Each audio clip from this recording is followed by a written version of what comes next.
because Andrew's preempted the title, Apollo 11. Nice subtitle. And of course, if you remember, just before then, 25th of May 1961, I didn't realise, I sort of remembered it as being earlier than that, but 25th of May 1961, that's Kennedy's famous speech. And I was very glad that my memory was correct, and it says to commit itself to achieving to landing a man on the moon and returning him safely to the Earth. I rather like the idea that right from the start there was supposed to be some safety, you know. I'm old enough to remember a book by Willy Ley, for instance, which in immense detail showed how it would be possible to get an astronaut to the moon. And then it said, oh, by the way, with present technology, we can't bring him back. So he'll have to be a volunteer, it will be a one-way ticket. You know, end of book. Mind you, that sort of thing has been revised lately. After all, we're talking about one-way tickets to Mars and all that kind of thing. I must say, I'm slightly in favour of that. A number of people I would willingly send on a one-way ticket to Mars. Really quite large, you know. Half the people I used to work for in the bank before we come into that category. But in fact, I don't think many of them have survived me, but there we are. Okay, so that's what Kennedy committed himself to.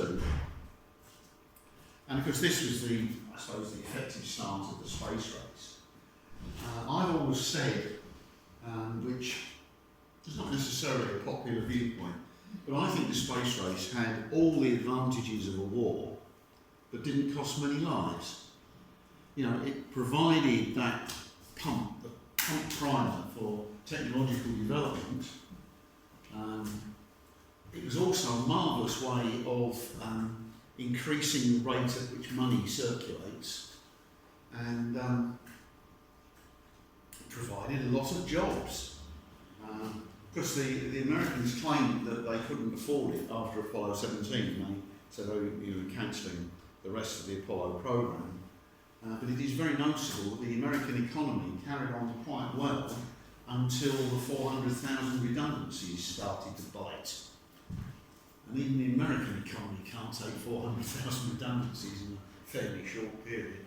And it was only then that the American economy took a fairly substantial hiccup. Of course, this is your personal viewpoint. Although I did actually, I used to work in a bank for my sins,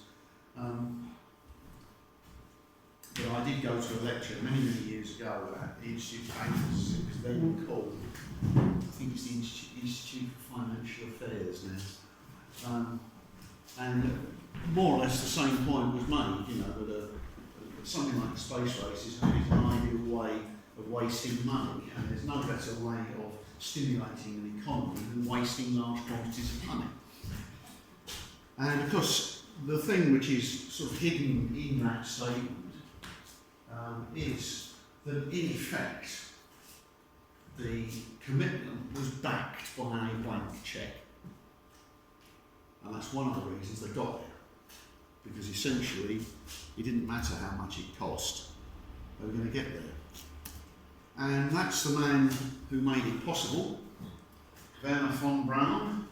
I don't know how many of you remember Tom Lehrer, the cynical songs, because he had one about Werner von Braun, you know.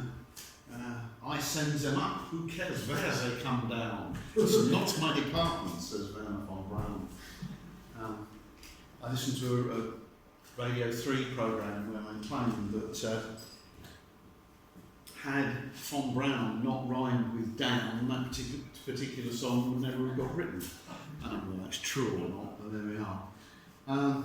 It's quite interesting to read about von Braun, particularly Reginald Turnill's book, where he has von Braun as a distinctly Faustian character. He doesn't actually say he sold his soul to the devil, but you know, there are sort of elements of that. And I do get the impression with Von Braun that what he liked doing was building rockets, and he would build rockets for anyone who would fund the building of rockets, and what the rockets were used for was distinctly less interesting as far as he was concerned. But of course the chap was an amazing engineer, and the Americans had quite a lot of faith in him, because if you remember, they had a few rather embarrassing incidents at the start of the space race, or even earlier really. The Russians launched Sputnik 1 in November 1957. I remember that. Wow. And the Americans were trying to get their Vanguard space program going, and that was the one that had the famous thing where the rocket went up about 3 feet and then went back down and blew up, and they actually found the little putative satellite in all the debris on the launch pad, and it was still working, still beeping away quite happily, which shows it was, it was quite the satellite itself was a good design, because the rocket was no good. And then there were various other things went wrong, and Von Braun cobbled together a launch system.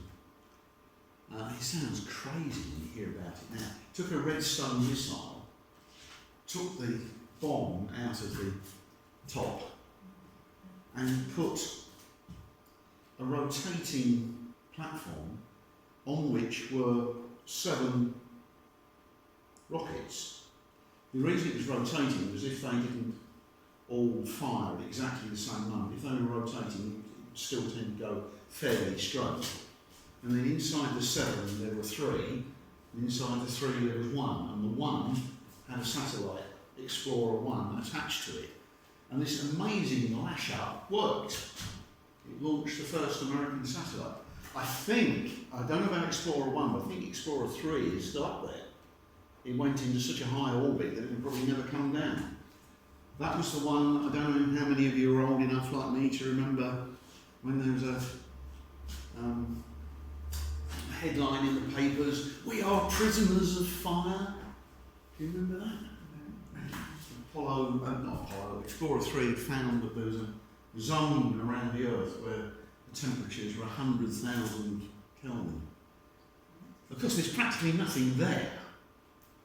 I mean, if you wanted to, heat up a cup of tea, leave your kettle out there for about 200 years before it would bother. There's practically no air there, but what little air there is quite high temperature. And it was him who built the rocket that found this. What was that rocket called?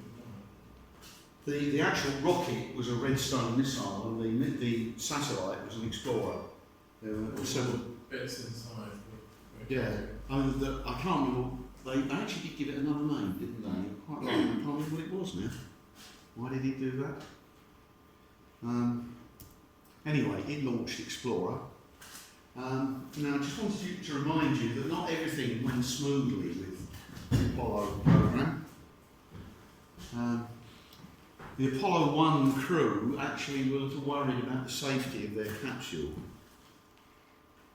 And this is August the 19th, 1966.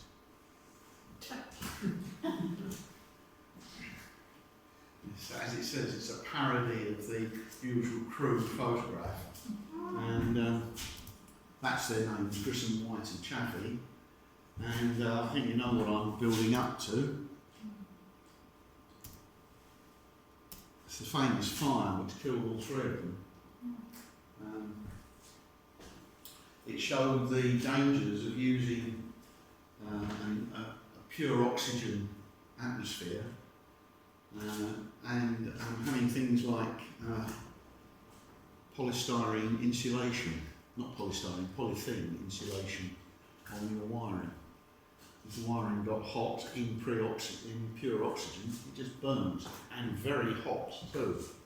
So that involved a virtually complete rewire of the command module. This, of course, fortunately happened on the ground. Okay, it killed 3 men, but everybody knew what had happened and they could do something about it. It wasn't one of these things, you didn't have sudden silence, and you presume that the crew are dead or anything like that. They actually knew what had happened, so they could do something about it, but it was a nasty shock. Now, this, for me, was the moment when everything changed. And this is Apollo 8, Christmas Eve 1968. And this, of course, is the iconic photograph, which, of course, was copied, if you remember, from 2001, Space Odyssey, where Kubrick had... Oh, yeah, it's better. Where Kubrick had the Earth rising behind the moon. He had the sun as well, didn't he? But you've got the moon here looking, as it usually does, pretty desolate, and the Earth looking blue and interesting and beautiful. I don't know what anyone else feels, but every time I look at a picture like that, I get this dreadful feeling that we have a beautiful planet and we're not looking after it. And that particular crew was born Lovell and Anders. Lovell, of course, was the one who was commander of Apollo 13, which I personally think represents NASA's highest point of sheer achievement. That was fantastic. Anyway, they went round, they orbited the moon 10 times, and they left for home early on Christmas morning, splashed down 2 days later. So they missed Boxing Day. Boy, stop messing about, that's it. Right. Again, this was the, I think this is what the next slide says. It was the first human flight from the Earth to another planetary body, even though they didn't land. And for me, that was more important than the landing on the moon, because that was the one that demonstrated that it could be done, whereas the landing was terribly important, but almost, for me, it was almost an anticlimax, although I have to say I was there. I mean, I stayed up all night and watched those dreadful flickering TV things. You watched all these shadows and you hadn't a clue what was going on, but it was terribly exciting. So this is the Apollo moon craft, and of course this is the bit that really matters. This is the bit where the astronauts are, and they are the command module, and this is the service module. The service module is a small spaceship.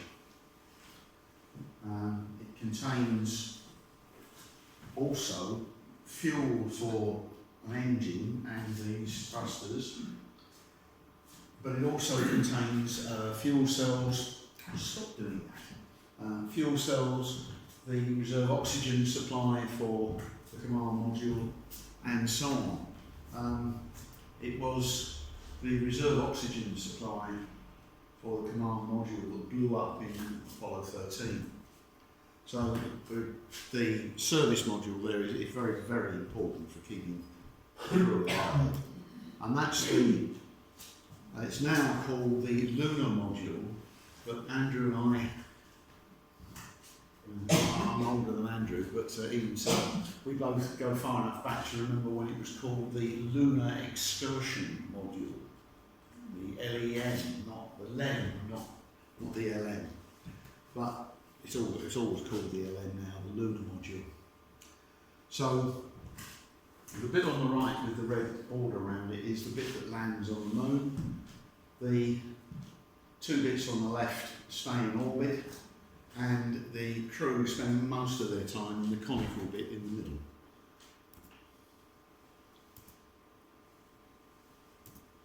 So there's the chosen crew, which has just been announced at this point. So Neil Armstrong in the middle is the commander, Buzz Aldrin on the left, and Michael Collins on the right. Michael Collins was the command module pilot, so he was the one who didn't get to land on the moon. And they're standing in front of a mock-up of the lunar module. And that's the official crew portrait with Neil Armstrong on the left, Michael Collins standing and Buzz Aldrin over there on the right. And you might even notice the moon in the background. Incidentally, before I go on, has anybody, apart from me, been to the Natural History Museum and looked at their looked at their artwork, as they called it, of the moon? What did you think of it, Barbara? Well, I thought it was pretty good, and I wondered whether it was really, really accurate. I thought it was amazing. I expected to sort of wander in and say, yeah, quite interesting, walk down it. I was actually over there for well over an hour, so I thought it was pretty good. It's sort of 20-foot diameter globe.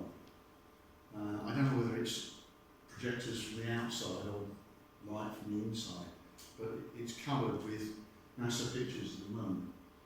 And it looks very accurate to me. I couldn't fault anything. And wherever I knew what to look for, it was there.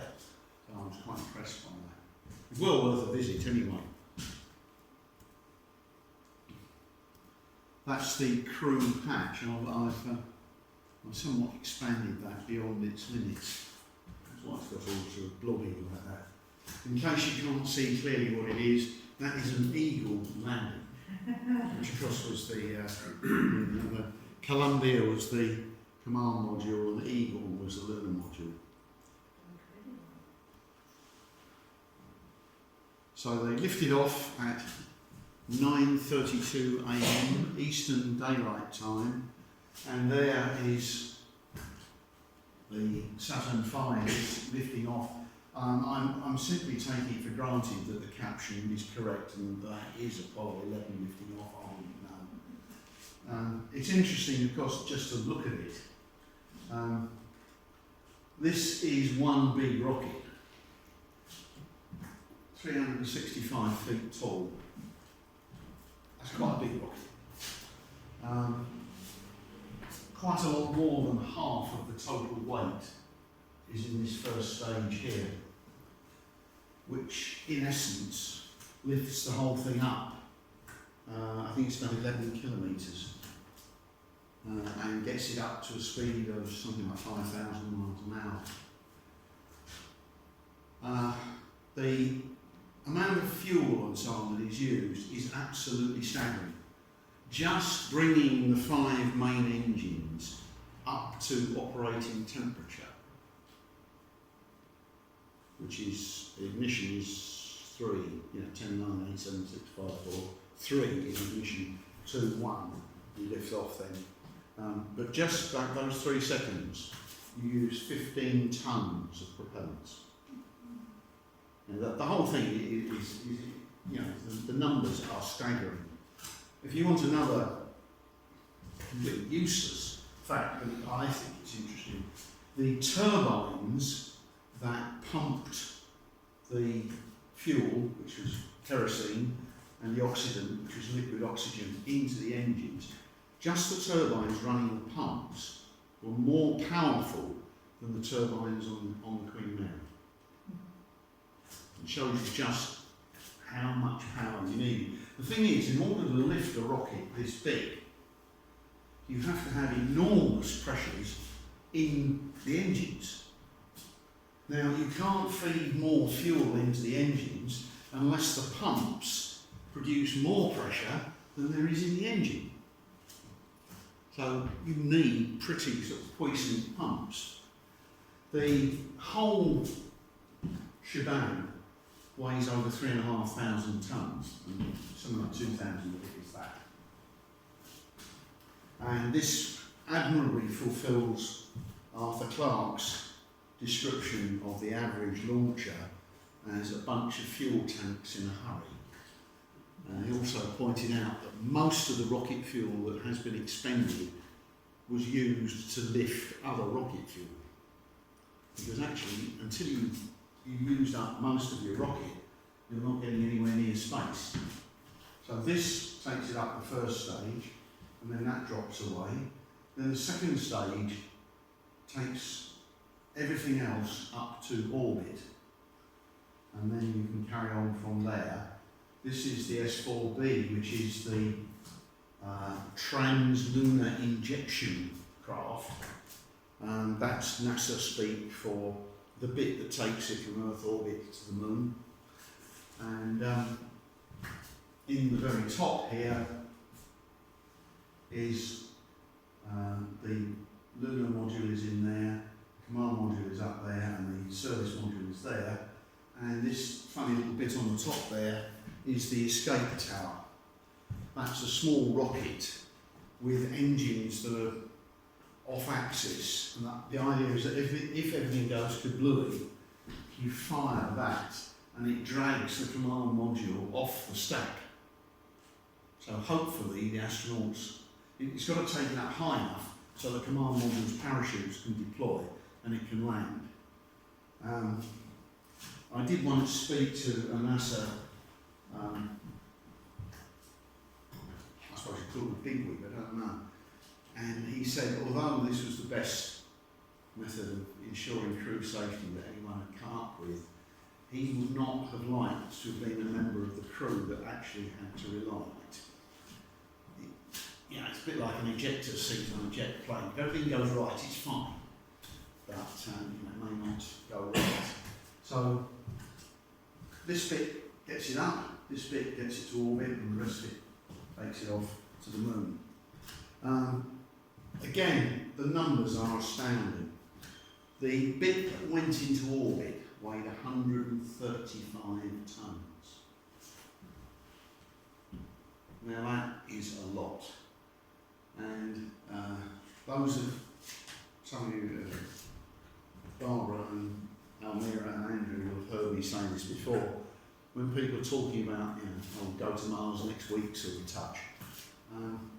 Nobody has got a rocket yet that can put 135 tonnes into Earth orbit. And that is your entry ticket to get to the moon. If you want to go to Mars, you need a much bigger rocket than that. Either that or you need dozens of them and to assemble it all in space. So at the moment we're rather a long way from being able to repeat this program.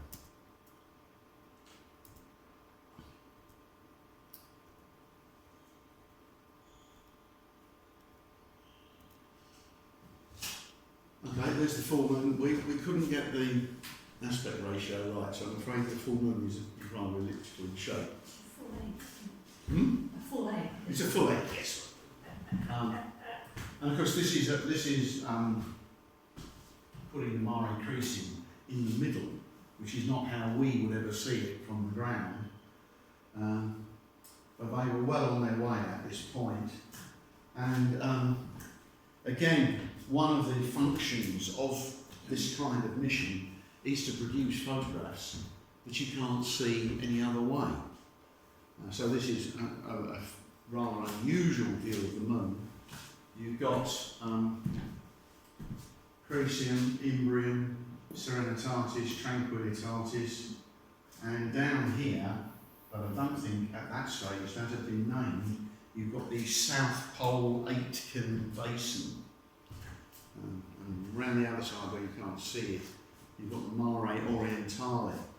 Remember that when they were heading for the moon, they actually had to map the moon, because nobody had ever bothered. You know, they'd done crater counts and things like that, and probably a few hundred lunar craters have been named, but in fact the moon's not at all well known in terms of landing something on it. So NASA hired a number of teams to map the moon. One of which was run by Patrick Moore. He was one of the team leaders. And it was his team that found the Mare Orientale, which is around the other side. Incidentally, there's something we tend to forget now, that Patrick was not just a genial old buffer on the telly. He was a very, very competent observer.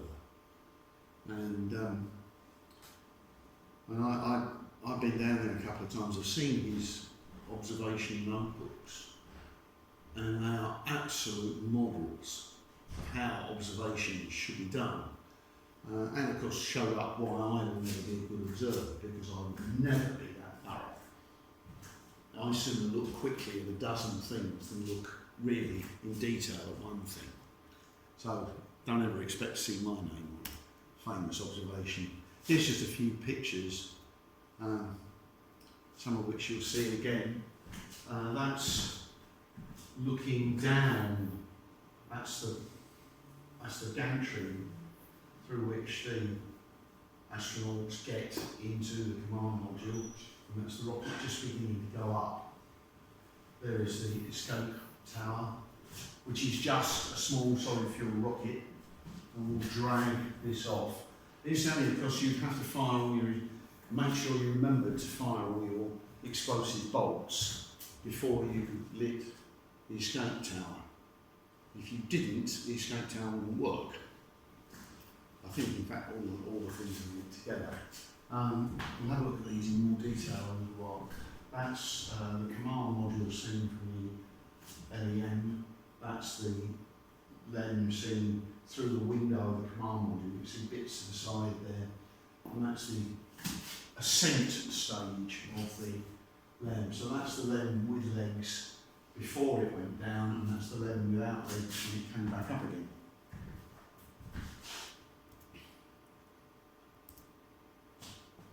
So that's where it landed, in the Sea of Tranquility. All the landings tend to be slightly off-centre on the moon. There's dynamic reasons for that. Some of them are over this side, and some of them are on Oceanus Procellarum, the ocean of storms. There's some wonderful names, haven't they? The Sea of Crises, the Sea of Tranquility, the Sea of Serenity, the Sea of Rains, that's the Mare Imbrium. The Mare Imbrium, of course, is this big one here, and it's got Rainbow Bay there. I always translate it as the Bay of Rainbows, but it's Rainbow Bay, Sinus Iridium, and that's the Sea of Crises over there. This is the Sea of Humours or Vapours, and somewhere on there, and I've forgotten where it is exactly, there is a Sea of Fecundity. We better not ask what's going on there. These are all ancient names, of course, which have been invented by astronomers when they were still convinced that everything should be given Latin or Greek names. Pity they couldn't come up with some better ones. I slightly prefer the South Pole Aitken Basin, personally. Still. So, these are the things they would have to do. Lunar orbit insertion, undocking, descent and landing. But before they do that, they've got to get to the moon first. So remember, 2 stages of that whopping great rocket have taken 135 tonnes of the 3rd stage of the big rocket, plus the lunar excursion module, the command module and the service module. And at the moment they're stacked, so that's the big rocket. Then the LEM is inside the conical fairing, and then the service module is on top of the conical fairing, and the command module is on top of the service module. They've got rid of the escape tower by then, because it's no use.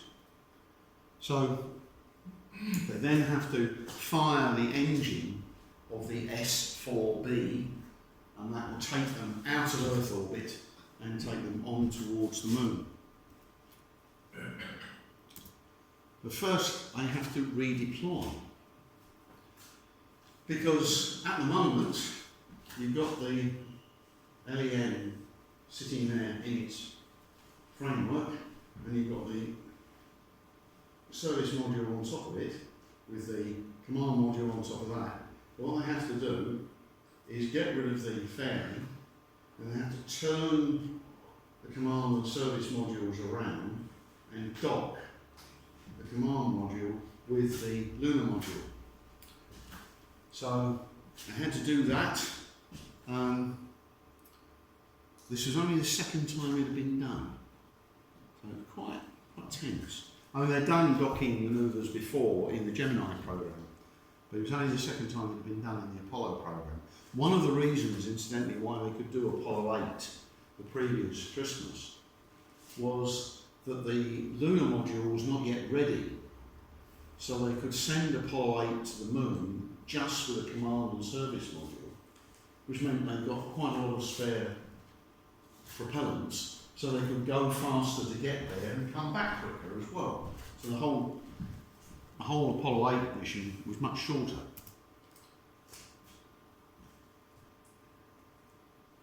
So they had to turn round and dock.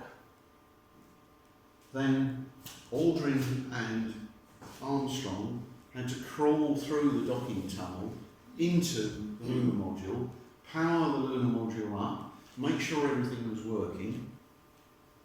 Quite what they'd have done if everything wasn't working, I'm not sure. But obviously they'd just gone round the moon and come home.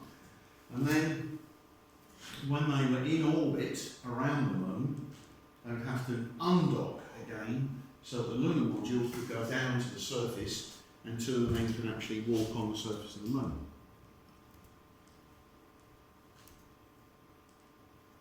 Now notice this is the undocking was at 1744 and the orbital insertion was 1721. So you get to the moon, you then have to fire the retro rockets only quite briefly and slow the spacecraft down so that it goes into orbit around the moon. It doesn't just whip round the back and head back towards the Earth. In fact, that's it's quite a sensitive manoeuvre from the ground people's point of view, because it's done around the far side of the moon. So the only way you know it's been successful is if the spacecraft reappears around the moon at the right moment. If it reappears at the wrong moment, then something has gone drastically wrong. So they put it into orbit around the moon. You notice you're in orbit for 3 days, and there's 30 orbits. So they weren't orbiting tremendously fast, 10 orbits a day. These are Earth days, so 2.5 hours for an orbit roughly. Michael Collins was the only one who did all of them because he was the command module pilot. What would have happened if something had gone disastrously wrong with the actual landing is that Collins would have had to come back on his own. Now, if you listen to what they were doing when they were coming back, it all seems they had plenty to do for 3 men. So how he would have done it all by himself is not a job I would have envied him having to do, but on the other hand, he would have had an enormous incentive to get himself home. So he probably managed it. Because Michael Collins was the unsung hero. The press virtually ignored him. But of course, the guy who was in the command module was vital, particularly when they took off from the moon and came back up again. They couldn't dock again without somebody piloting each of the 2 modules. So, this is the famous thing. Buzz Aldrin has made many speeches about this. But when they were landing, Armstrong was not happy about where they appeared to be going down. Apparently, it looked as if they were going to land on top of this enormous rock, which would not have been a good idea. Oi, come back, that's it. So by the time they used up a bit more fuel to get themselves in slightly different positions so they could land properly, they had 17 seconds of fuel left. That's not a lot. Yeah. I know if you start counting, 1001, 1002, 17 seconds sounds quite a long time. But if you're actually trying to avoid a rock, and effectively you're standing on top of a pillar of fire, wasn't much. It was apparently pretty hairy in the lunar module for those few seconds before they finally realised they were in the clear, and then they could come down quite safely. And of course this was because they were landing on the moon and there's no air on the moon, so you couldn't come down by parachute or anything like that. You had to slow the rocket down with its engines, and the engines would gradually be powered down, the rocket would settle onto the ground safely. Quite a difficult manoeuvre to carry out. And this is the NASA archive footage, and I remember sitting up watching this on the telly and not having a clue what was going on. You can see all these shadows flitting about. I do remember this bit. I mean, you can see a foot there, but you can't really see anything of the chap, which of course is Armstrong.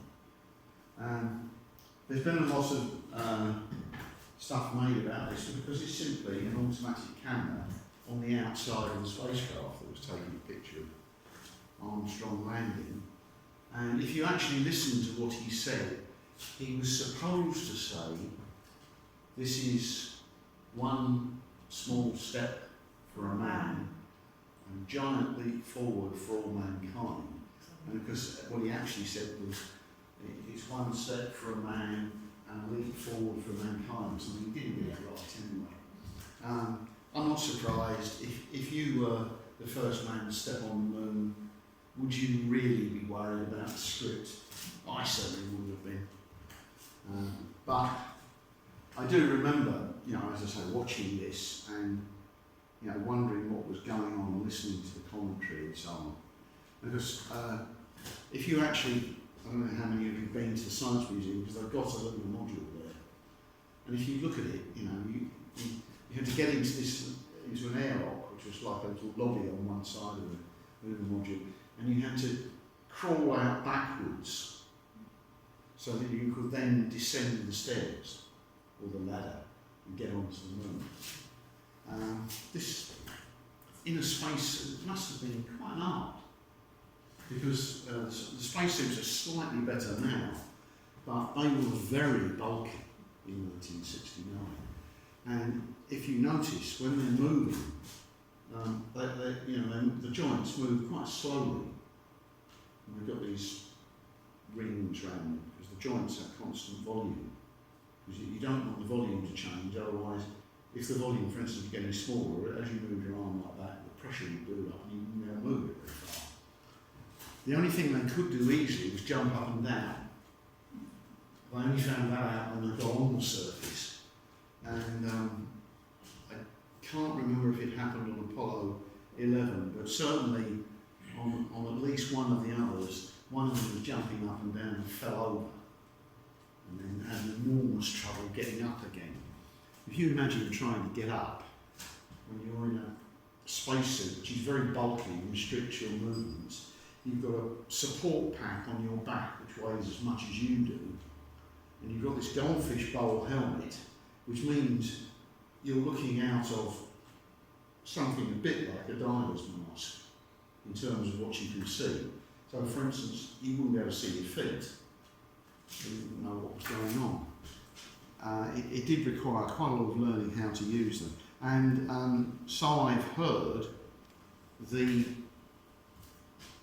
exercises that they did in the swimming pools were very good for teaching them how to deal with their weight being much lighter, but were no use teaching them how to move about on the moon because water has an enormous drag. Anyone who's ever swum underwater will tell you that, the first couple of strokes it's all right, and after that, it feels like you're walking through a treacle. But on the moon, because there's no air, so there's no drag at all. And they had this problem that every time they moved, they were very light, they could come off the surface quite easily. But trying to control what they were doing, if you wanted to take a step like that, you could well end up sort of taking a bounce and landing like that. you see them waving, the first few times they're waving their arms about, so I'm trying to find how to land and how to take take off. That's them physically taking off. Mind you, because it'd be much worse if you landed on something like one of these asteroids.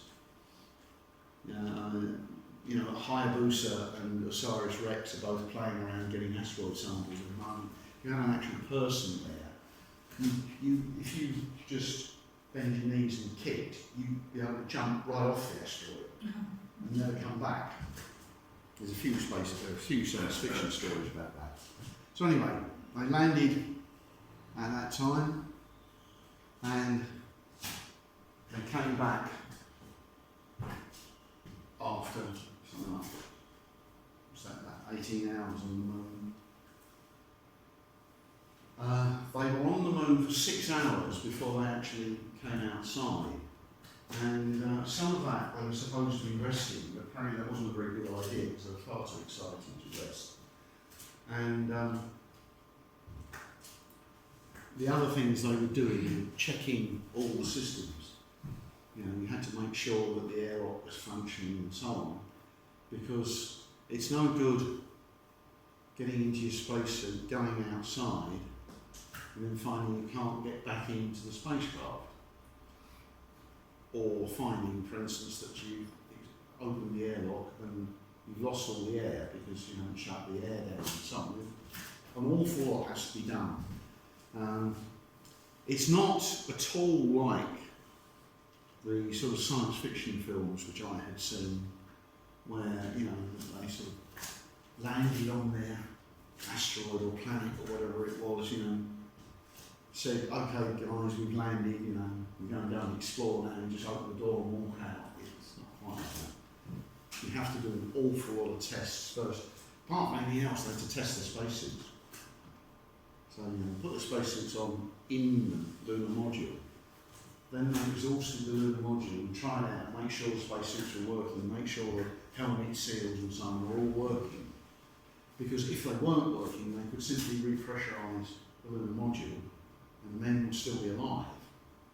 If you hadn't checked the suits out and you jumped out of the spacecraft or edged out backwards and scrambled down the ladder backwards, if you got to the bottom there and then found your suit was leaking, you could be in a certain amount of trouble, rather a lot actually.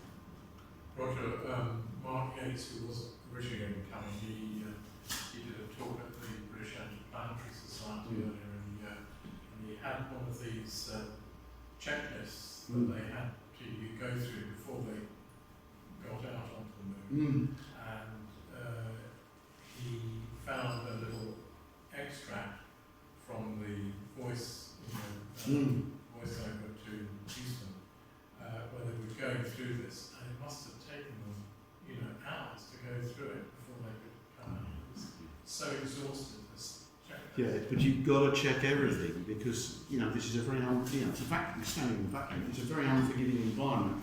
If you don't check something and it doesn't work, you're dead. And most people don't regard that as, a sort of viable alternative. But yeah, you're quite right, these things, the checklists, if you read, again, about Apollo 13, which is famously the one where they had to reinvent checklists and so on. And, you had to, first of all, somebody had to dictate the new checklist up, and somebody had to write it down in the spacecraft, and then they had to call it back to make sure it was right. Then they've got to do it. As Andrew said, this could take 2 hours. But when your life depends on it, you get on and do it, don't you? You wouldn't argue too much. So they landed in Tranquillitatis. That's just north of the equator and 23 degrees east of the conventional meridian of the moon. And one of the jobs they had to do was collect rock samples from the moon. And they collected nearly 22 kilograms, 47.5 pounds of rock samples. Now that is more than all the robot probes managed to get together. So, if you're dealing with rock samples from the moon, the chances are that it's an Apollo program sample because that's where most of the samples came from. I have actually handled 2 samples that came from the moon. The moment you actually touch them, they're sealed in containers, so you sort of hold them up and look at them. I have to say that they just look like bits of rock to me. I'm not enough of a geologist to really understand, but they are. I read somewhere that there's still some there in movement, and I don't really understand why they wouldn't have opened them. Yes, there are. Steel. There's, I forget how many, it's not an awful lot, I think it's only about 12 or 13 kilograms. And that's some kind of emergency reserve. But I think the idea was that they picked rocks where they'd already got similar ones. And then they put these aside and said, you know, well, if we ever need to make some absolutely crucial test, we will still have some rocks to do it with. They've also lost some. Some of the rocks have got lost and never been returned. Quite how that happens, I don't know, because I know people who have, you know, through academic contacts, I know people who have borrowed lunar samples, and you have to fill in this amazing form to get, it's like a checklist, to fill this thing in to get the samples, and then you have to send a copy of it back with the samples, so they can check off they've got the samples back. So how did they lose any? Or perhaps that's only came in after they lost some, I don't know, but they have lost some. I think they lost something like 5 kilograms in the samples. This is the famous picture. That's Buzz Aldrin. And if you look very carefully, reflected in his helmet is Neil Armstrong, who took the picture.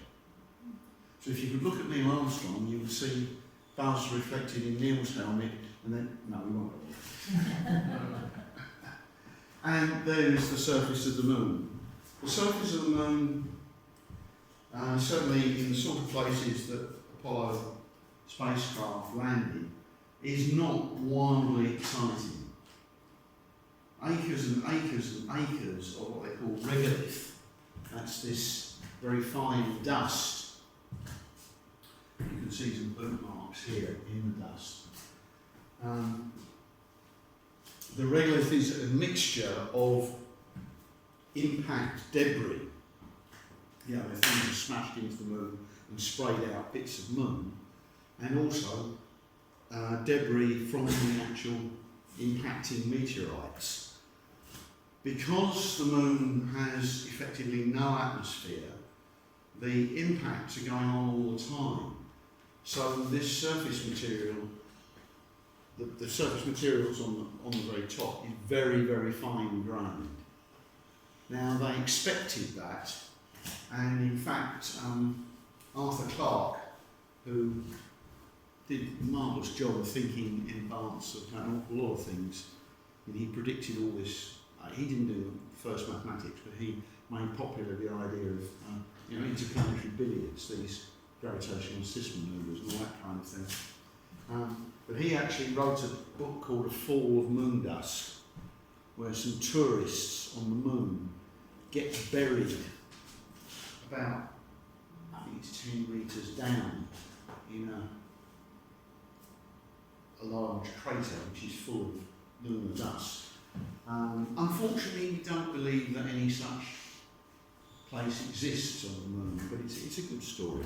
But didn't they originally think that there would be a much greater amount of dust on the moon than they turned out? Yeah, but there was... Because the rate of regolith that it's made is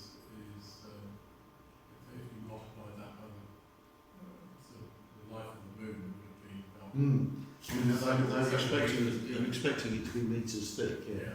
Or at least not by the time the Apollo landed, because of course the Russians had landed at least one probe, and the Americans had landed a number of surveyors on the moon, so they knew that the regolith wasn't all that thick, which was a great relief, because if it had been really thick, you could have land it, because you swirl up all this dust with your landing jets, and something like half of it could have just come straight back down on top of it. And you imagine the astronauts having to go outside with dustpan brush and clean everything up, you know. And that, I can't remember who said it, but he said that nothing characterises the scientific exploration of the moon more than that you cannot see the face of the first man on the moon. Actually, of course, you can't see the face of the second man. He's hidden in his helmet. The helmet's, the visor is silvered with gold, if you follow my meaning. It's got a very thin layer of gold on it, because gold, first of all, can be beaten very, very thin, but it is also highly reflective, and it's therefore very useful for protecting the face, but you could see through this thin layer. Incidentally, another thing which disappointed people like me was that the pictures showed no stars, because the contrast between the ground and the sky was so great that you couldn't see the stars as well. If you look away from the ground and adjust your camera or your eyes, you can see the stars. But you can't see the sunlit ground and the stars at the same time. That was another thing Arthur Clarke predicted. Clever lad, that Arthur Clarke. Oh, this is the one which all the conspiracy theory people are very keen on. The flag. And if you look at it carefully, you can see that actually there's a spar across the top which is hinged onto the plank pole. So you just, come on, that's better. Just do it again. Every time I walk over there, every notice it goes off. Doesn't like it. And of course, it looks as if that's caught in mid-flap, doesn't it? But actually, all the pictures, it's still in mid-flap. It's the same flap. It's just undid. That's Aldrin standing next to the flag. If I remember correctly, they were instructed that when they actually deployed the flag, they had to salute, which is reasonable, I suppose. After all, I mean, when Captain Cook claimed the whole of Australia, he claimed it, and his crew stood to attention and fired I think it was a 15-gun salute. Come on, that's better. Okay. Again, you can see all the footmarks and so on. Somebody worked out that those footmarks should survive for 250 million years. I've never bothered to work out whether that's true or not, but you know, it's a good round figure. I'm always a little suspicious of terribly round figures. 250 million, it's a bit of an easy number, you know. Anyway, this is the next bit, which is rather important. He isn't just, this is Aldrin doing it again. Armstrong took all the pictures and Aldrin did all the work. It looks as if he's carrying sort of two suitcases, but in fact there's a bar, a carrying bar they called it, between the two things. And this is the ALSEC, the Apollo Lunar Surface Experiment Package. Basically, it's a little module which is powered by a radioisotope thermoelectric generator. Try saying that, we've had a few pints. This is a lump of plutonium which generates heat and various things like that, and by a rather clever method this is turned into electric power. It's the same principle as works for things like the Voyager probes, which are going a long way out from the sun, and they're going so far out that solar panels will not supply enough power. So they have to have these radioisotope thermoelectric generators. If you get an idea of the problem, do you remember the Rosetta spacecraft, the one that went to the comet? If you saw the pictures of that, it had these huge solar panels, 5 great big panels on each side. It needed all that lot because at the moment when they woke the spacecraft up so that it could chase after its comet and make the rendezvous, it was nearly as far from the Sun as Jupiter is. That's 5 times as far away as we are. So each pixel or each cell on the solar panel was only getting 1/25th as much energy as it would have got in Earth orbit. And of course things like solar panels tend to work much better under an optimum level of illumination. So if you're only getting a 25th as much illumination, you're probably not getting much better than a 50th of the power. So you have an enormous set of solar panels. But this thing, although there is plenty of sunlight on the moon, of course, if you land as they did near the equator, you'll have sunlight for 14 of our days, then you have dark for 14, and you have sunlight again. And most of the instruments would not survive the 14 days of night. They would freeze up. You know, they have to have minimal heating, particularly the radio transmitters. So they had an RTG, radioisotope thermoelectric generator. I'm showing off now because I carefully memorised it last night. They had that to provide continuous power. And that is a real problem with the moon. You have an enormous range of temperatures. Temperatures during the daytime soar up to well over 100 Celsius. And at night time they drop to below minus 200 Celsius. The range of temperatures is very, very great. So does the backpack have a cooling system in it then, walking around it? Yes, the backpack, in fact the whole spacesuit is a cooling system.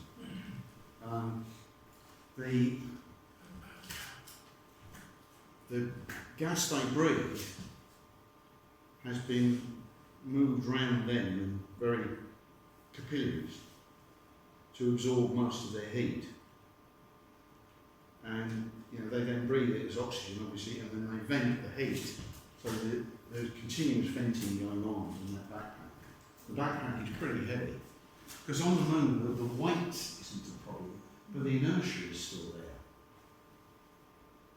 And that was really one of the problems they found. You could try to run, but if you did, you got into real trouble, because trying to stop when you haven't got much actual weight to give you traction. If you could get up speed, you had to sort of run on for a bit to slow down. If you tried to put your foot in, all that would be you tumble over. So this instrument package had sensors to detect the very tenuous lunar atmosphere, which I think turned out to be even more tenuous than we thought. It also got several different kinds of seismic apparatus, detectors, and solar wind detectors and so on. In the end, they found, though, that the simplest, most effective solar wind detector was in effect a lump of Clayco foil. You just unrolled it, hung it up facing the sun, and then when you went home, you just rolled it back up again, stuck it in a plastic bag, sealed it, took it home. And, you know, the charged particles in the solar wind stuck to it. So that was somebody said it was the most cost-effective part of the entire Apollo program. It cost sort of $95.13 or something ridiculous like that. You know, in a program that cost billions. It was remarkably effective.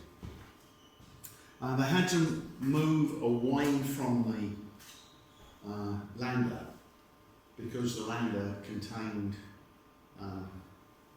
quite a lot of steel and things like that, which would affect it almost. And also, they didn't want the seismographs to be too much affected when the takeoff occurred. So they had to get some way away. How far did they have to go? At least 100 metres.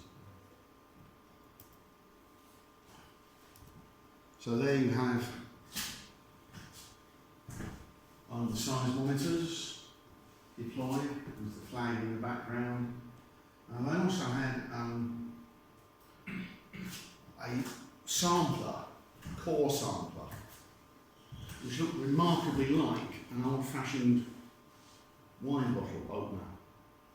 You know, much bigger, but you sort of jammed it down into the lunar surface and turned it. You know, a bit like an old-fashioned ballcock turner. You know, and screwed it down into the moon, got a core sample up, put that in a bag, and then you could screw it down somewhere else and get a different core sample. Really high-tech stuff, but very effective. And the first thing that happened with these, almost as soon as they deployed the seismometers and got them working, they were detecting lunar quakes. Not very powerful quakes, but the moon turned out to be far more seismically active than anyone had predicted. And I think this was one of the things that led to a subsequent campaign which was led by a Frenchman called, I was called him Dolphus, but that's not actually how you pronounce it. Dolphu, I think. But he started following up what amateur astronomers had been doing for years, which was things called transient lunar phenomena. And they found out that these really existed, because most professionals have just dismissed them. You know, it's amateurs getting overexcited and imagining things, but they're not. And Dolphus's great triumph was to get a spectrum of gas which had accumulated during the lunar night in the crater Aristarchus. And what happens is the crater gradually fills up with, if I remember correctly, a mixture of sulfur dioxide and carbon dioxide. And of course it's very cold in the lunar night. When the sun rises, the gas heats up and overflows and of course disperses quite rapidly. But while the gas was heating up, it was possible to get a spectrum of it and identify the constituents of the gas. And so it turned out that the amateurs were not imagining things, they really were, these transient glows and faint colour effects and so on, that were happening on the moon. And I think this, the discovery that the moon was far more seismically active than they expected, was a major push in that direction. Because Mars has turned out to be the other way. Well, the transient lunar phenomena normally seen during a lunar eclipse? No, they're usually seen in the ordinary night-time part of the moon. Aristarchus in particular has these very faint glows, which are thought to be warm gas coming up through vents in the bottom of the crater. Because Patrick Moore, who was a great defender of the idea that lunar craters were volcanic, he was always, you know, transient lunar phenomena prove that craters are volcanic. Actually, the craters are all impact craters. In fact, they're all round, suggests they're impact craters. And he had a long dispute with another of the team leaders from the marketing and mapping of the moon, which was Eugene Shoemaker. Eugene Shoemaker always maintained that the craters were impact craters, and Patrick maintained the craters were volcanic craters, and they had a number of debates. I think they slightly set it up, you know. They probably were a lot more sort of head-to-head for the purpose of the debate than they were in fact. But I think the, not so much the Apollo programs, but the continuous monitoring of the moon has suggested that the craters are impact craters. And of course, one of the things that the seismometers were accurate enough to do was to actually record impacts. You know, for reasonably, you know, a rock the size of my fist landing fairly nearby, there would be a shake in the ground which it could record. So this gas, is it time the effects of the Earth on moons during the moon?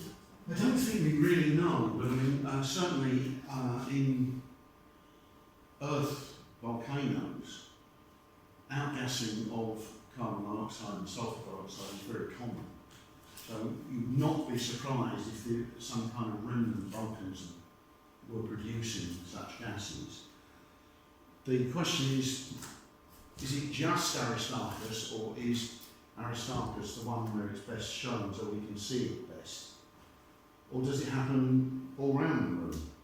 As far as I know, and I forgot to check this up, but as far as I know, the outgassing has only been detected in that one crater. So that may be the one place on the moon where there is an effective channel from a warmer interior to the surface. And if it is only on this slide, then again one will suggest, which you just did, that probably this has something to do with the tidal effects of the Earth. It's rather a long chain to be sure about. I suppose what you have to do is plug it and see if it came out elsewhere. So this is the famous footprint, and it shows how fine-grained the material is. That looks as, as if it be stamped into plaster of Paris, doesn't it? The imprint is very, very clear. So the material is very fine-grained. I think it was finer grained than they expected. There wasn't as much of it, but it's finer grained.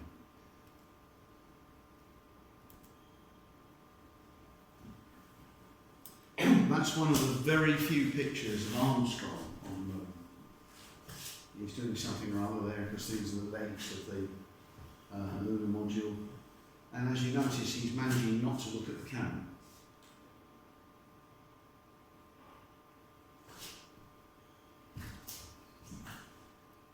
They were pretty busy while they were on the moon. I love that picture. You've got the shadows of this is part of the outset package here. And there's the lunar module. And although they're not very far away, perhaps 150 metres, something like that, it looks quite a long way towards the horizon, because the horizon is quite close. And with that absolutely black sky in the background, the image of desolation, just nothing except dust and rock. I think it's really quite striking.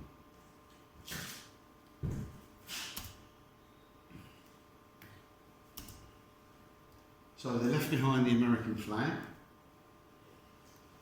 They left one of the crew patches from the Apollo 1 crew because that disaster had affected all the astronauts a lot. And on one of the Eagle's legs, they left this plaque which said, "Here men from the planet Earth first set foot upon the moon, July 1969 AD. We came in peace for all mankind." And there is the actual plaque bolting onto the structure of the lower part of the lunar module. I don't know if I've made this clear, but the lunar module comes in two parts. The lower part, which has an engine, fuel tanks and legs, and the upper part, which has the airlock and the air reservoirs and some fuel and a smaller engine. Incidentally, one of the jobs they had to do before they took off was to pump through as much fuel as they could from the base back into the ascent stage. I believe that was done, just with a hand pump.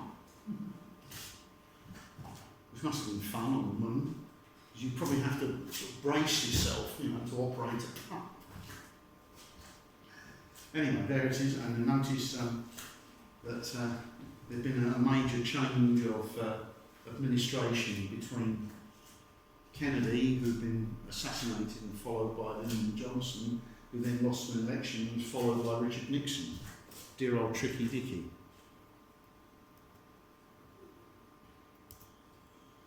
There we are, 2 hours, 31 minutes and 40 seconds. They were outside the spacecraft. I was surprised, I said to Andrew how long it was, and like me, very surprised it hadn't been longer. In fact, if I remember correctly, ground control was sort of saying to them, "God, you really ought to be going in by now."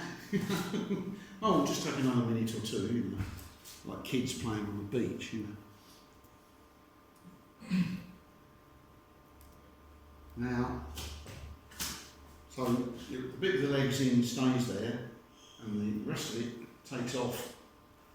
They didn't have, for Apollo 11, they didn't have a remote camera that they could leave on the moon. Some of the later ones, they had a remote camera which they could set up and set going, so that you actually get a film of the takeoff, which is quite dramatic, because when the ascent stage engine lights, all the gold foil that's wrapped around the lunar module base go flying off into space. And quite a lot of the debris is also probably things like bags of urine and faeces which were left behind on the moon. So the some of the moon is probably spattered with human ordure, which is not a nice idea, but there you are. So there is the command module, this bit, with the service module just about visible there, and that was taken from the ascent stage of the lunar module as they were coming up to a rendezvous. So they had to dock the ascent stage with the command module so that Armstrong and Aldrin, plus the samples they'd taken, could go back through the docking tunnel into the command module, then they could seal off the command module and dump the lunar module, the ascent stage of the lunar module. One of the things you have to get used to with these Apollo missions is they're always dumping stuff. You know, there were two stages that got dumped on the Earth, and the first two stages of the rocket. The third stage, which took them to the moon, got dumped into a heliocentric orbit, in other words, it became a small planet. Then you land on the moon, so you leave the descent stage on the moon, you come back up to orbit, you link up with the command module, you go back into the command module, not forgetting your samples, and then you dump the ascent stage of the lunar module. You just, I think they crashed it into the moon, but I'm not certain. So they docked then, you see, which is on July the 21st. Later that same day, not very much later, they undocked and dumped the lunar module, and then they were ready to return. And there's the Eagle ascent stage, and you can see it ain't got no legs. They're still on the moon. And in the background is the Earth, looking nice and blue and white. Sometimes when you look at these pictures of the Earth taken from space, it almost looks like, you know, some Chinese porcelain model, you know, because it's all blue and white. But you notice how much smaller the ascent stage looks without the legs and the other stuff.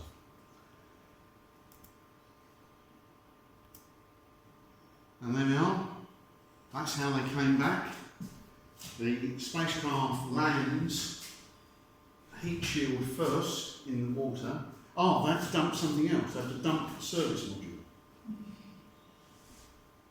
Because, you know, the command module, which is sort of conical shaped, is on top of the cylindrical service module. But the heat shield on the command module is the bottom of the car. So they have to dump the service module, turn the command module around so it enters the Earth's atmosphere, heat shield first. When it lands, as it comes down through the atmosphere, it has parachutes. The final lot of 3, but I think it has a small drogue chute which then pulls out 2, and they pull out 3. The parachutes that are designed for use in the high, thin atmosphere don't work lower down. But the parachutes that bring it down nice and softly onto the sea surface will just shred if you try to use them when it's moving relatively fast, higher up. And it also has these flotation globes here, which is just balloons inflated, probably with nitrogen gas, so that if it lands and goes the wrong way up, which did happen. And by the way, made the crew extremely seasick. Because they're all strapped in, so they're sort of hanging from the straps upside down. I don't blame them for feeling seasick. So you have these flotation collars which will turn it the right way up. And then the US Navy guys, Frogman come in first and attach this collar to make sure it doesn't go over again. And then the guys with this inflatable boat come over. One of the things which I remember seeing at the time, but which is usually cut out of the edited films, was that when the guy opened the capsule, and he opened the hatch, and yeah, I mean, these guys have been in there for a rather long time. Apparently it didn't smell very good. That was at 12:50 p.m, 24th of July 1969. It was all over, and Columbia had returned. Now, if you think about the rocket we started with, 3,500 tonnes, most of which is liquids, kerosene, liquid hydrogen and liquid oxygen. Overwhelmingly, that's what the weight was. And none of that comes back under control. The only bit that came back was the bit that actually held them in. And so, in effect, it was all over. They'd done it. They landed on the moon, and as Kennedy had prescribed, they had come back safely, which I think was an amazing achievement. It's incredible. All the different stages and all the things that can go wrong. Have you managed to get that? Yeah. And did it all in that, 8 years? From when Yeah. May 61 to July 69. But, I mean, don't forget, it was funded like a war. Now, in essence, people always moaning about how much it cost, but in essence, the cost was simply underwritten. And whatever it cost was paid out. So 3 men came back. There was, in theory, a very strict quarantine process because they were afraid that there might be something, you might import something from the moon which could be dangerous. But if you actually watch what happened, it wasn't followed at all. They're supposed to be put in special suits and all that. Well, the men just climbed out and climbed into the boat. So all the quarantine, keeping them in quarantine for a fortnight in a special bus and all that after they came, a complete waste of time. If there was any problem, it had already been let out of the bag. And this was to happen again. There were protests in the American Senate about it, but it happened on every landing. So that's it, nothing else came out. Well, in a way that's not true, because the first 2 stages never got away from the Earth in the first place. And the vast majority of that 3,500 tonnes of fuel and oxygen also never got away. It just formed carbon dioxide and water vapour in the Earth's atmosphere. And there's Von Braun celebrating, being carried on the shoulders of the workers at Huntsville, Alabama, which was an old, that was why it's called a Redstone missile. It's the Redstone Army base. Originally, I think it had been an artillery base. And you can see there, Von Braun looking rather cheerful there. I think he had every right to him. He just sent 3 men to the moon and got them back alive. It's not bad going, is it? And there is Columbia with a perspex mirror instead of not mirror, perspex window instead of the main hatch. So there is Columbia back from the moon, looking extremely battered. And of course, the way you do this, you have this dish-shaped heat shield, and it's made of laminates, and essentially the outer layers are quite highly heat conductive, so that heat will move to the edges. And it's also coated with what I describe as an ablative material. Essentially, it's a resin which melts and then evaporates at high temperature. And because that is melted and evaporated by the friction as the thing falls through the Earth's atmosphere, that carries away most of the heat. But the heat is quite colossal, and as the command module drops into the atmosphere, remember it's moving very fast. When it hits the atmosphere, it's going at about 25,000 miles an hour. A hell of a lot faster than a bullet. So the heat is generated at the bottom here, and a lot of the air is actually ionised by that heat. So the whole capsule is enveloped in hot, ionised air, and that's why you get that communications blackout, because you can't send radio signals. I was going to say radio 3 there, it shows you what I listen to. Oi, come on, thank you. But radio signals will not get through a plasma. So you have, while the plasma is flowing around the spacecraft because it's so hot, and because the spacecraft is moving fast, which is why it's hot, while you have that, the spacecraft is out of touch. And I can remember being glued to the radio and waiting for the news that they'd got a signal and that the crew was still alive. Because it would have been something of a letdown if the crew had been killed by re-entry, the last moment.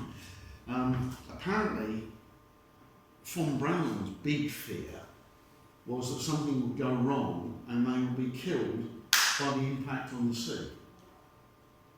If the parachute's let go just a bit too high up, something like that, and that they would be killed at the very last moment. Apparently that was his fear. I don't know if that story is true, by the way, but I've heard it from two sources.